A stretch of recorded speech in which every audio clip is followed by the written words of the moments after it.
I'm Keith Olbermann, and this is The Resistance. Late in the afternoon of Tuesday, the 22nd of November, I signed on to my email account, was startled to see a red banner at the top of the screen reading, "Government-backed attackers may be trying to steal your password." I had my doubts. And then came a tweet from Paul Krugman of the New York Times while he was in the middle of a tweet storm about the possibility of a hacked election. Krugman wrote that he had received the same warning. Then a writer at Politico said she had gotten one as well. And then Ezra Klein, and an author in Turkey, and an Amnesty International expert on China, and somebody at the Center for Non-Proliferation Studies, and a human rights advocate in Egypt, and a project head at King's College London, and a student political activist in Hong Kong, then about 24 journalists and opposition leaders in Russia, and Michael McFaul, the former U.S. ambassador to Russia. All in about 12 hours.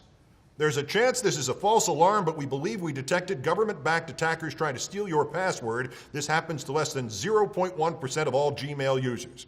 We can't reveal what tipped us off because the attackers will take note and change their tactics, but if they are successful at some point, they could access your data or take other actions using your account. G. Government-backed attackers. I wonder which government. It is one thing to read that your country's intelligence services believe that government-backed attackers breached the email systems of the Democratic Party, or that government-backed attackers tried to influence the outcome of the presidential election, or that government-backed attackers tried to access the voter registration rolls of at least 20 states. It is one thing to hear one candidate who wound up being elected by a minority of voters flippantly dismiss the evidence that those government-backed attackers were identified, and yet also call for the same country to hack the email of his opponent. It is one thing to read a story suggesting that government-backed attackers helped spread the so-called fake news that clearly influenced our educationally challenged voters and clearly influences still our psychologically challenged president-elect. But let me assure you, it is quite another thing to see the red stripe across the screen of your laptop put there as warning by people who are anything but amateurs in this field, suggesting that those government-backed attackers are now targeting you. It's like a decade ago when I was sent fake anthrax 3 times. The envelopes were disturbing, the gall of the perpetrator was infuriating, but it only became frightening. Indeed, it only became real when the FBI showed up and took it seriously enough to quarantine the building and stick me into a hazmat suit, extra large. It's like the quote from the father of the dictionary, Samuel Johnson, "Depend upon it, sir, when a man knows he is to be hanged in a fortnight, it concentrates his mind wonderfully."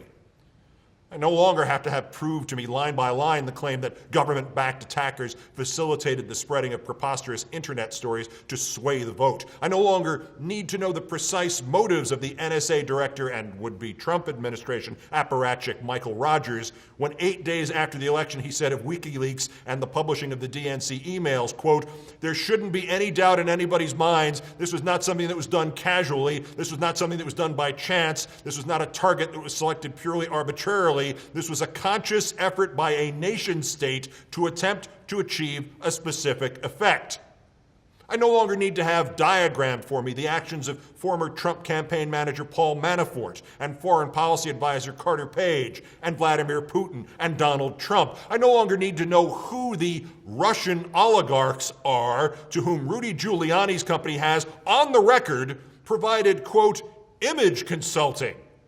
I no longer need to know why Trump has reportedly begged off his ultra-secret intelligence briefings, and I don't need to know if his fawning sycophancy towards Putin is the result of mere manipulation or part of Trump's mental illness. All I need to know is someone approached this so thoroughly, with such an unnecessarily broad net, that they even tried to hack my email. That vague feeling that the idea of massive computer hacking and propaganda spreading could not really have happened, because honestly, you can't really picture it in your mind how it would have happened. That protective layer of healthy skepticism, that is gone. This is all real. It has all occurred.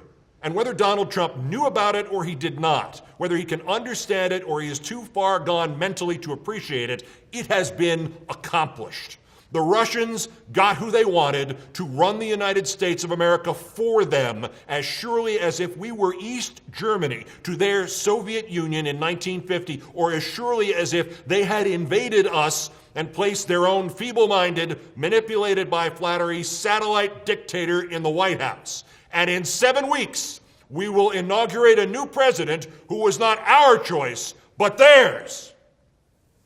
Resist. Peace.